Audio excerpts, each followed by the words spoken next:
একদিকে পরশুরামের বস মহিতোষ মজুমদারের চাকরিতে টান পড়ল, অন্যদিকে এইবার আড়াল থেকে শত্রুপক্ষের সামনে আসার কথা ভাবছে পরশুরাম। বন্ধুরা, পরশুরাম ধারাবাহিকের আজকের পর্বে দেখানো হয়েছে কর্ণ চ্যাটার্জি মহিতোষ মজুমদারকে বলে, আপনারা কি কাজ করেছেন? ওই বাচ্চা মেয়েটি যে ভিডিও রেকর্ড করছিল আপনারা কিচ্ছু টের পাননি? সৌরভ বলে, আপনি ঠিকই বলেছেন মিস্টার চ্যাটার্জি, ওই বাচ্চাটা হলো সাপের বাচ্চা সাপ। আমরা কিছু বুঝে ওঠার আগে ওই ভিডিওটা সোশ্যাল মিডিয়াতে পাবলিশ করে দিয়েছে, আমাদের কিছুই করার ছিল না। মহিতোষ মজুমদার বলে, আমি খুব চিন্তায় আছি, উপর মহল থেকে আমাকে ডেকে পাঠিয়েছে, জানি না কি হবে। কর্ণ চ্যাটার্জি বলে, কি আর হবে, হয়তোবা কদিন আপনাকে বসিয়ে রাখা হবে, কিংবা আপনাকে ওয়ার্নিং দেওয়া হবে। মহিতোষ মজুমদার বলে, যেটাই হোক না কেন সেটা কি আমার পক্ষে সম্মানজনক হবে? কর্ণ চ্যাটার্জি বলে, এইসব ভেবে আর কোনো লাভ নেই, যা হবার হয়েছে সেটা তো আর পাল্টাতে পারবেন না। তবে হ্যাঁ, পরশুরাম যে বেঁচে আছে এটা আমি এখনও বিশ্বাস করতে পারছি না। ওইভাবে তিনবার চেম্বার চালিয়ে কাউকে জলে ফেলার পরেও কি কেউ বেঁচে থাকতে পারে? মহিতোষ মজুমদার বলে, তো আমি কি আপনাকে মন গড়া গল্প বলছি? আমি নিজের চোখে দেখেছি। সৌরভ বলে, তাছাড়া পরপর ঘটনাগুলো ভেবে দেখুন, পরশুরামকে যারা যারা আঘাত করেছিল সবাই কিন্তু এখন আর বেঁচে নেই। পরশুরাম একে একে সবাইকে আঘাত করেছে, বাকি আছি আমি আর আপনি। যদি খুব বেশি ভুল না করি তবে এবার হয়তো পরশুরামের পরবর্তী টার্গেট হব হয় আমি নয়তো আপনি। কর্ণ চ্যাটার্জি বলে, আমার মন এখনও বিশ্বাস করছে না যে পরশুরাম বেঁচে আছে, তবে পরপর ঘটনাগুলো সাজারে মনে হচ্ছে পরশুরাম বেঁচে থাকলেও থাকতে পারে।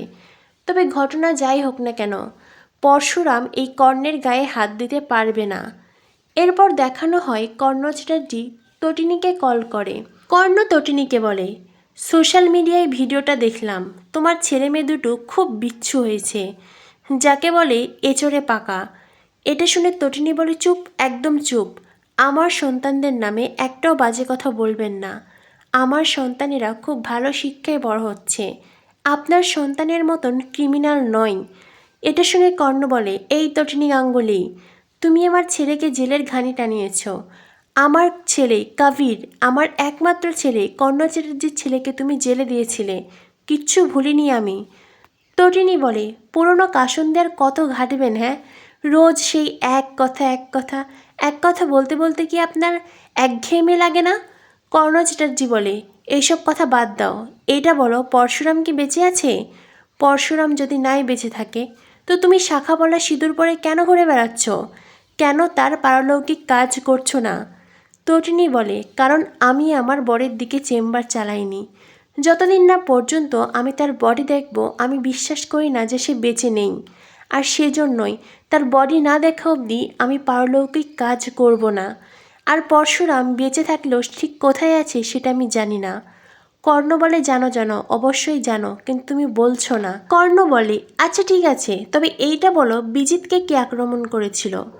তটিনী বলে, সেটা আমি জানি না, তবে বিজিতকে যেই আক্রমণ করে থাকুক না কেন সে খুব ভালো কাজ করেছে, উত্তম কাজ করেছে। আরও ভালো করতো যদি বিজিতকে একেবারেই শেষ করে ফেলতো। বিজিতের মতন একজন অপরাধীর বেঁচে থাকার কোনো অধিকার নেই। তটিনীর ঝাঁঝালো কথা শুনে কর্ণ চ্যাটার্জির কান বিষিয়ে আসে, তাই কর্ণ চ্যাটার্জি বেশি সময় তটিনীর সাথে কথা বলতে পারে না।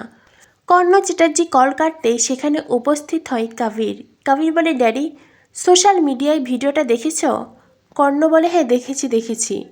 কাবির বলে, মহিতোষ মজুমদার স্যার আর সৌরভকে নিয়ে খুব চিন্তা হচ্ছে, এদের চাকরিতে এবার বুঝি টান পড়বে। কর্ণ বলে, আমি ওদেরকে নিয়ে মোটেই চিন্তিত নয়। কাবির বলে, তবে? কর্ণ চ্যাটার্জি বলে, মহিতোষ মজুমদার বলেছে সে পরশুরামকে নিজের চোখে দেখেছে, পরশুরামই তাকে শেষ করতে এসেছিল। আর এটা শুনে কাবির বলে, ড্যাডি, তবে তো আমাদেরও খুব বড় বিপদ আসছে সামনে। কর্ণ চ্যাটার্জি বলে, ভয় পেও না, ওই পরশুরাম আমার কিচ্ছু করতে পারবে না। কাবির বলে, তটিনী গাঙ্গুলি কিছু বলল? কর্ণ চ্যাটার্জি বলে, তটিনী মুখ খুলবে না, এত সহজে ওর মুখ খোলানো যাবে না। কাবির বলে, তবে এবার কী করবে? কর্ণ চ্যাটার্জি বলে, ওয়েট অ্যান্ড ওয়াচ, দেখতে থাকো কি হয়। এদিকে দেখানো হয় মুখার্জি বাড়িতে পুজো নিয়ে আলোচনা চলছে। পুজোর আলোচনার মধ্যেই ত্রিপর্ণা বলে, এইবার 56 পদের ভোগ আমি রান্না করব। এটা শুনে তটিনীর মা বলে, কিন্তু তুই তো কখনো এর আগে পুজোয় এসব কাজ করিসনি ছোট, তুই কি পারবি? তখনই ত্রিপর্ণা বলে, কেন পারবো না? এর আগে করিনি বলে কি ভবিষ্যতেও করবো না এমন কোনো কথা দিয়েছিলাম? আগে করিনি, এখন করব। আমি আমার আয়ুষের জন্য মানত রেখেছিলাম। আমার মেয়েটা ভালোই ফিরে এসেছে, আর এতে আমি খুব খুশি। কিন্তু একটা কথা বলো তো, আমি পূজায় হাত লাগাচ্ছি বলে কি তোমার খুব কষ্ট হচ্ছে? না মানে এতকাল তুমি যেটা সামলে এসেছো, এখন সেটাই আমাকে বুঝি তোমার সহ্য হচ্ছে না? তটিনীর মা বলে, এসব কী কথা বলছিস তুই? মুখার্জি বাড়িতে বিশৃঙ্খলার সৃষ্টি হয়। ত্রিপর্ণার খোঁচা মারা কথা শুনে তটিনীর মা, নন্দিনী, ভূমিকা সবাই ত্রিপর্ণাকে কথা শোনায়। পুজো একটা ভালো অনুষ্ঠান নিয়ে আলোচনা চলছে, আর তাতেও ত্রিপর্ণার খোঁচা মারা কথা না বললেই কি চলতো না? এইসব নানা কথায় আলোচনা সমালোচনার সৃষ্টি হয়। এরপরে সিদ্ধান্ত নেয় পুজোর রান্না সবাই মিলেমিশেই করবে, এমনকি আরাধ্যেও পুজোয় রান্না করবে।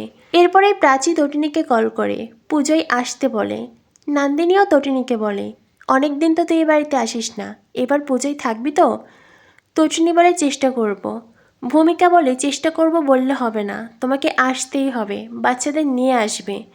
তখনই ত্রিপর্ণা আবারও তটিনীকে খোঁচা মেরে বলে, কি আর বলবো, আমি কিছু বললেই তো দোষ হয়ে যায়। স্বামী যে নেই সেটা আমরা সবাই জানি, তবুও শাখা পলা সিঁদুর পরে ঘুরে বেড়াচ্ছে। ত্রিপর্ণার কথা শুনে তটিনীর মা বলে, ও যদি বিশ্বাস করে ওর বর বেঁচে আছে তাতে তোমাদের এত কী অসুবিধা? কথায় আছে, বিশ্বাসী মিলায় বস্তু তর্কে বহুদূর। তটিনী তার মাকে বলে, মা তুমি প্লিজ তোমার জামাই বেঁচে থাকার কথা কাউকে বলো না। তটিনীর মা বলে, একদম চিন্তা করিস না, আমি কাউকে বলবো না। এরপর দেখানো হয় তটিনী পরশুরামকে বলে, আর কতদিন এই লুকোচুরি চলবে গো? আমি তো আর পারছি না, কবে তুমি সকলের সামনে আসবে? পরশুরাম বলে, আর বেশি দেরি নেই, খুব তাড়াতাড়ি সব কিছু ঠিক হয়ে যাবে। এই কমন ম্যান পরশুরাম সবার সামনে আসবে, অধর্মের বিনাশ করব, আর সেই সাথে পাপ আর পাপীদেরও। তো বন্ধুরা বুঝতেই পারছো, আর বেশি দেরি নেই, এবার পরশুরাম সকলের সামনে আসবে। আড়ালে নয়, লড়াই হবে প্রকাশ্যে। পরশুরাম কি পারবে পাপ আর পাপীদের বিনাশ করতে? কি হতে চলেছে পরশুরাম ধারাবাহিকের পরবর্তী আপডেটস পেতে আমাদের সাথেই থেকো। ধন্যবাদ সবাইকে।